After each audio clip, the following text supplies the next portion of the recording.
Hey guys, welcome too much books and coffee. So నా story నచ్చుతుంది అని అనుకుంటున్నాను. ఇంకో 2-3 ఎపిసోడ్స్లో కంప్లీట్ అయిపోతుంది. మ్యాక్సిమం 2 లేకపోతే 3. ఓకే, సో నాకంటే మీకు నచ్చుతున్నట్టయితే please subscribe and follow for more. Thank you. Episode 8, the fight. కొడుకుని కలుద్దామని వెళ్ళిన రఘుపతి గారు తలుపు తీసి ఉండటం, చందు తృష్ణ పడుకొని వాళ్ళిద్దరినే చూస్తున్న తారికను చూశాడు. ఆ దృశ్యం చూసి ఆనందం నిండింది ఆయన మనసులో. తను అప్పటి వరకు పడిన కంగారు నెమ్మదించింది కొంచెం. అసలు ఆ క్షణం అక్కడ అలా ఆగిపోయింది కాలం కొన్ని సెకండ్స్. తరువాత తను వచ్చిన పరిస్థితి, తన స్థితి గుర్తు వచ్చి నెమ్మదిగా తారికకి మాత్రమే వినపడేలా తలుపు తట్టాడు రఘుపతి గారు. ఆ శబ్దానికి ఇటు తిరిగి అక్కడ ఉన్న రఘుపతి గారిని చూసి లేచి వచ్చింది తారిక. రండి మామయ్య లోపలికి అంటూ. ఆయన పర్లేదమ్మా, చందుతో మాట్లాడదామని వచ్చాను. ఎంతసేపు అయింది పడుకుని అని అడిగారు. దగ్గర ఒక 2 గంటలైంది మామయ్య, లేపమంటారా అని అడిగింది తారిక. ఆమా లేపు, కానీ నెమ్మదిగా లేపు, వాడికి అసలే చిన్న సౌండ్కి మెలకు వచ్చేస్తుంది అని చెప్తూ తారిక తనకు తెలుసు అన్నట్టు నవ్వుతున్న విధానాన్ని చూసి, ఓ నీకు చెప్పక్కర్లేదు కదా అని నవ్వుతూ లేపి గార్డెన్లోకి పంపమ్మా, అక్కడ కూర్చుంటాను అని అన్నారు. ఆయన అటు వెళ్తే ఇటు తారిక లోపలికి వచ్చి ఇప్పుడు ఎలా లేపాలా అని ఒక సెకండ్ గోర్లు కొరికి ఇవి ఎందుకులో పాడు చేయడం అని నెమ్మదిగా భుజం మీద తడుతూ చందు అని నెమ్మదిగా పిలుస్తూ లేపింది. చందు మామూలుగానే లేచి ఒకసారి తారిక ఫేస్ని చూసి చిరాగ్గా మొహం పెట్టి అటు తిప్పుకొని ఏంటి అన్నాడు చిరాగ్గా. తారిక కూడా మొహం అటు తిప్పుకొని మామయ్య రమ్మన్నారు అని చెప్పింది. దెబ్బకి మత్తు అంతా పోయింది. లేచి కూర్చునేవాడే తృష్ణాన్ని చూసి ఆగాడు. నాన్న ఎందుకు, అంతా ఓకేనా అని అడిగాడు ఆశ్చర్యం కంగారు నిండిన స్వరంతో. ఏమో నాకు తెలీదు, బట్ చూడటానికి కామ్గానే ఉన్నారు, నువ్వు కంగారు పడుకో అంది. దాంతో కొంచెం కామ్ అయ్యాడు. బట్ ఇన్ని ఇయర్స్ తర్వాత మాట్లాడడం అంటే కొంచెం నర్వస్గానే ఉంది. తృష్ణాని పక్కన పెట్టి నెమ్మదిగా ఫేస్ వాష్ చేసుకుని గార్డెన్ వైపు వెళ్ళాడు. అక్కడ రఘుపతి గారిది సేమ్ సిచ్యువేషన్. నిజం చెప్పాలి అంటే ఇంతకన్నా ఎక్కువే. ఎందుకో తెలీదు, తను పెరిగిన విధానము, చుట్టుపక్కల పరిస్థితులు, ఏది ఏమైతేనేం చిన్నప్పటి నుండి ఎమోషనల్గా అవైలబుల్గా లేకుండా పెరిగాడు. అలానే ఒక అబ్బాయి ఉండాలి ఎక్స్ప్రెస్ చేయకుండా, ఎమోషన్స్ బయటికి కనిపించకుండా అని తన బిడ్డతో కూడా సరిగ్గా లేడు, అది తనకు తెలుసు. కానీ ఇప్పటికి మారాలి, దాన్ని మార్చాలి, వాళ్ళ బాండ్ని హెల్తీగా ఇంకా స్ట్రాంగ్గా చేయాలి అని అనుకుంటున్నారు. దానికోసం ఇన్ని ఏళ్లలో ఎప్పుడు చెప్పని ఆ ఒక్క పదాన్ని ఆయన చెప్పాలి అని అనుకుంటున్నారు. ఆయన అలా ఆలోచనల్లో ఉండగానే అక్కడికి వచ్చాడు చందు. దగ్గరికి రాకుండా తటపటాయిస్తూ ఇప్పటి వరకు అటు ఇటు తిరిగిన రఘుపతి గారు కూడా అక్కడ ఉన్న ఉయ్యాల్లో కూర్చొని ఇక్కడ కూర్చో శేఖర్ అని అన్నాడు. కొన్ని సెకండ్స్ అక్కడే ఉండి వచ్చి నెమ్మదిగా కూర్చున్నాడు. ఇద్దరు కింద నేలచేపులు చూడటమే సైలెంట్గా. ఒకేసారి ఇద్దరు చేతులు మెడవైపుకి వెళ్ళబోయి ఒకరినొకరు చేసే చర్యని చూసుకొని రఘుపతి గారు నవ్వుతో, చందు ఒక ఆక్వర్డ్ స్మైల్తో ఆపేశారు ఆ పని. మళ్ళీ కొన్ని నిమిషాల సైలెన్స్. ఇక భరించలేను అన్నట్టు నేను వెళ్తున్నాను లోపలికి అంటూ చందు లేచి వెళ్ళబోయాడు. చందు, నేను పెరిగిన వాతావరణం, మన సమాజం కొన్ని అవసరమైనవి ఉన్నా కొన్ని అనవసరమైనవి పెడుతుంది. పనికి మాలిన విషయాలన్నీ, ఒక అబ్బాయి ఇలానే ఉండాలి, ఒక అమ్మాయి ఇలానే ఉండాలి అని. వీటిలో మంచి ఎంత ఉందో కానీ చెడు మాత్రం చాలా ఉంది.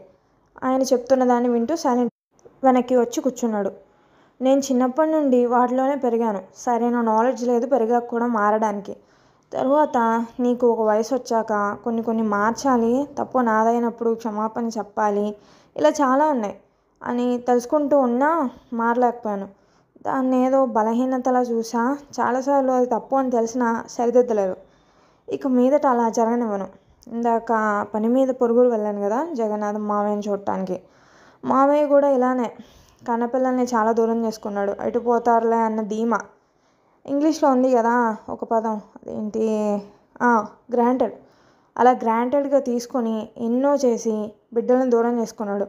వాళ్ళ ప్రేమ ఉన్నంత వరకు తండ్రి ప్రేమ కోసం ఫైట్ చేస్తూనే ఉన్నారు. చివరికి పూర్తిగా వదిలేశారు ఎన్నో ఏళ్ళు చేసి. ఇప్పుడు జగన్నాథం ఒంటరివాడయ్యాడు. తన తప్పులను తెలుసుకున్నాడు, వాళ్ళ ప్రేమ కోసం పరితపిస్తున్నాడు. కానీ నాకు తెలిసి వాళ్ళు రారిక చెప్పి కొన్ని సెకండ్స్ ఆగారు రఘుపతి గారు. చందు సైలెంట్గా ఆలోచనలో ఉన్నాడు.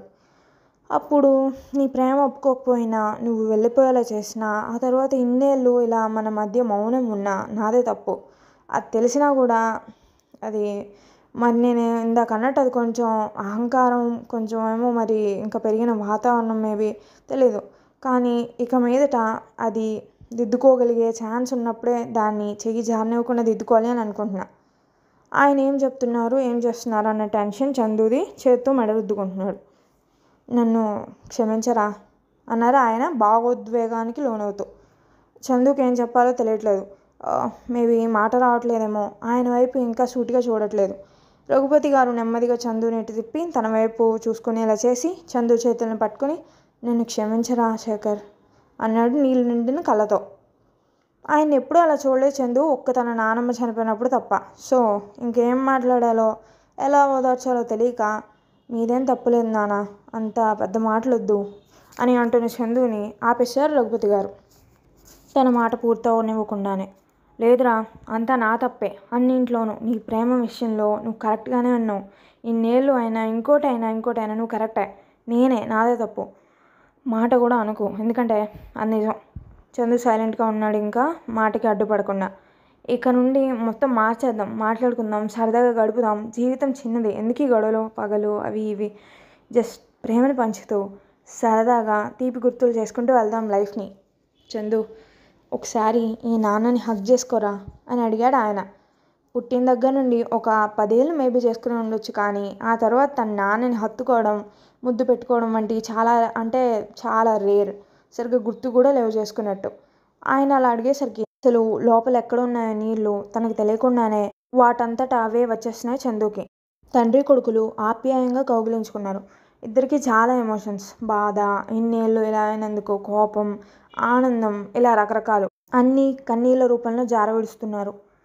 ఇదంతా లోపల నుండి మీనాక్షి గారు చూసి ఆనంద బాష్పాలతో నీళ్లు వస్తే తుడుచుకొని లోపలికి వెళ్ళారు. అలా కొంచెం సేపు గడిపేశాక ఆ తండ్రి కొడుకులు ఒకరినొకరు వదిలారు.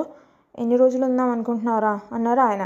ఏమో నాన్న, మేబీ ఇంకో 4 days అన్నాడు చందు కొంచెం నెమ్మదిగా, ఏదో ఆలోచిస్తున్నట్టు. మన ఆఫీసే కదా, కొన్ని రోజులు అయ్యాక అక్కడ వర్క్ని అప్పగించి మళ్ళీ రా, కావాలంటే వర్క్ ఫ్రమ్ హోమ్ చేయొచ్చులే, బాసే కదా తమరు అంటే నవ్వారు రఘుపతి గారు. చందు దానికి కొంచెం నవ్వాడు, మనసులో ఏదో ఆలోచిస్తూనే. రఘుపతి గారు దాన్ని గమనిస్తూనే ఉన్నారు. అయినా మీరే రావాలా ఏంటి, నేను అమ్మ కూడా వస్తాం, ప్లేస్ మారినట్టు ఉంటుంది, అమ్మ కూడా సిటీ చూస్తుంది అంటూ రానానా వెళ్దాం అని చందుని లోపలికి తీసుకుని వెళ్ళారు. చందుకి చాలా ఆనందంగా ఉంది. రఘుపతి గారికి కూడా ఎంతో భారం దిగిపోయినట్టు తేలిగ్గా ఉంది. రూమ్లోకి వెళ్ళిన చందు తృష్ణను చూసి ఉన్న హ్యాపీనెస్తో ముద్దుల్ని నింపేయాలి అని అనుకున్నాడు. కానీ ఇంకా పడుకునే ఉంది. సో కష్టపడి లోపల అణిచిపెట్టి ఉంచుతున్నాడు. ఈ ఆనందాన్ని ఎలా ఆపాలో ఏం చేయాలో తెలియట్లా. అటు ఇటు తిరుగుతున్నాడు రూమ్లో వేగంగా. అప్పుడే స్నానం చేసి వాష్రూమ్ నుండి బయటకు వచ్చింది తారిక. తల స్నానం చేసినట్టుంది, హెయిర్కి టవల్ కట్టుకొని. తన్ని గట్టిగా చుట్టేశాడు చందు అదాటును వెళ్ళి. ఆ వేగానికి కొంచెం వెనక్కి తూలినా తట్టుకుంది తారిక వెనక్కి పడకుండా. తండ్రికి తనకు మధ్య ఉన్న దూరం తెగిపోయిన ఆనందంలో, నాన్న నేను కలిసిపోయాం అంటూ కన్నీళ్లు జార్చాడు. ఆ తడి తారిక మీద పడి తెలుస్తుంది తారికకి. సైలెంట్గా ఇప్పుడు తనకు కావాల్సింది ఒక సపోర్ట్ ఇవ్వడం, ఆనందాన్ని పంచుకోవడానికి ఒక తోడు అని అలా ఉంది. అలా కొన్ని సెకండ్స్ ఉన్న చందుకి సహజ సుగంధ పరిమళాల మెండు తారికలో. ఇంకా స్నానం కూడా చేసి వచ్చేసరికి ఆ మత్తులో మునిగిపోయాడు చందు. తన హెయిర్ని, స్మెల్ని, తారిక నుండి వచ్చే పరిమళాన్ని ఆస్వాదిస్తూ ఉండటం తారిక కూడా గమనించింది. తనలో కొంచెం భయం లాంటిది వేసింది. చందు చేతులు తారిక వీపు మీద నుండి నడుము వైపుగా సాగుతున్నాయి. అక్కడ తాక్కుండానే సరిగ్గా స్పృహలోకి వచ్చేసాడు. ఒక్కసారిగా వెనక్కి జరిగి తారికని మండే కళ్ళతో చూసి అసహ్యం నిండిన చూపులతో వెనక్కి తిరగబోయాడు. తన చేతిని పట్టుకొని ఆపేసింది తారిక. చందు విను అంది తారిక. ఏం వినాలి? నీకోసం ఇన్నేళ్ళు ఇన్ని వదిలేసా, ఇంత దూరం చేసుకొని వచ్చేసి నేను నువ్వు ఎలా వదిలేసిపోయావో, ఎక్కడున్నావో, ఎటు వెళ్ళావో, అసలు ఎలా మోసం చేసావో, అండ్ ఈ బేబీ అని ఆగాడు. ఒక్క క్షణం అదుపులో పెట్టుకుంటున్నాడు తన ఎమోషన్స్ని. నా నోటి నుండి నాకు నచ్చని పదాలని రప్పించక తారిక. బ్యాగ్ సర్దుకో, రేపు ఎర్లీ మార్నింగే మన ప్రయాణం. చందు లిజన్, వింటే కదా తెలిసేది, ఒక్కసారి వినకుండా ఏంటి అసలు అని తారిక అంటున్నా. చెప్పాలి అంటే చెప్పే వాళ్ళకి ఎక్స్క్యూజెస్సే ఉంటాయి. నాకు ఎక్స్క్యూజెస్ అవసరం లేదు, పోయిన బంధాలు అవసరం లేదు. బ్యాగ్ సర్దుకో అని బయటికి వెళ్ళిపోయాడు. తారికకి ఇంకేం మాట్లాడదో తెలియక అలా సైలెంట్గా కూర్చుండిపోయింది మంచం మీద. భోజనం చేస్తున్న టైంలో చెప్పాడు చందు అమ్మ నాన్నకి, అమ్మ నాన్న రేపు వెళ్ళాలి ఊరు, అర్జెంట్ వర్క్ అని రఘుపతి గారు చందుని చూస్తున్నారు. మీనాక్షి గారు అడిగేశారు, అదేంట్రా ఇంకా ఉంటా అన్నావుగా కొన్ని రోజులు, ఆయన ఇప్పుడిప్పుడే అన్నీ మంచిగా అవుతుంటే అప్పుడే వెళ్తా అంటావే, కొన్ని రోజులు ఉండు అని అన్నారు కంగారుగా. అమ్మా ఉందామనే అనుకున్నా, కానీ అర్జెంట్ వర్క్ సడన్గా వచ్చింది. సో తెల్లవారుజామే బయలుదేరాలి. నైటే స్టార్ట్ అవుదాం అనుకున్నా కానీ రేపు అవుదాంలే, ఆల్రెడీ చీకటి పడుతుంది అని ఆగిపోయా అన్నాడు చందు. అయినా వచ్చేస్తాగా, కొన్ని రోజులు మళ్ళీ వస్తా, లేకపోతే మీరే రావచ్చు. నువ్వే అన్నావుగా అన్నీ మంచిగా అవుతున్నాయని, వాటిని ఆపేదెవరు అన్నాడు చందు. రఘుపతి గారి వైపు చూసింది మీనాక్షి గారు. నేను చెప్తాలే ఆగు అన్నట్టు మొహంలోనే భావాలు చూపించారు ఆయన. దాంతో సైలెంట్ అయింది ఆవిడ. సరేరా అలాగే కానీ అంటూ ఆయన లేచారు భోజనం దగ్గర నుండి. చందు తినేసి వెళ్ళి పడుకున్నాడు. మీనాక్షి గారు, ఏంటి మీరు చందుని ఉండమని చెప్పకుండా సరే అంటారే అంది కోపంగా వాళ్ళు వెళ్ళాక తన రూమ్లోకి. మీను రా ఇలా కూర్చో అన్నారు ఆయన మంచం మీద ఆవిడని కూర్చోబెడుతూ. వాడు ఏదో అర్జెంట్ వర్క్ అంటున్నాడుగా, వెళ్ళని. ఆయన నీకెందుకు భయం, వాడు ఇప్పుడు ఎప్పుడు కావాలంటే అప్పుడు వస్తాడు, నువ్వైనా వెళ్ళొచ్చు, ఇంకెందుకు, ముందు ఆ మొహం మార్చవే తల్లి, చూడలేకపోతున్నా. అయినా పోనీ నువ్వే వెళ్ళు వాళ్ళతో రేపు అన్నారు ఆయన. వద్దులేండి, ఇద్దరం కలిసి వెళ్దాం కొన్ని రోజులు ఆగి అని మూత అటు తిప్పుకుంది ఆవిడ.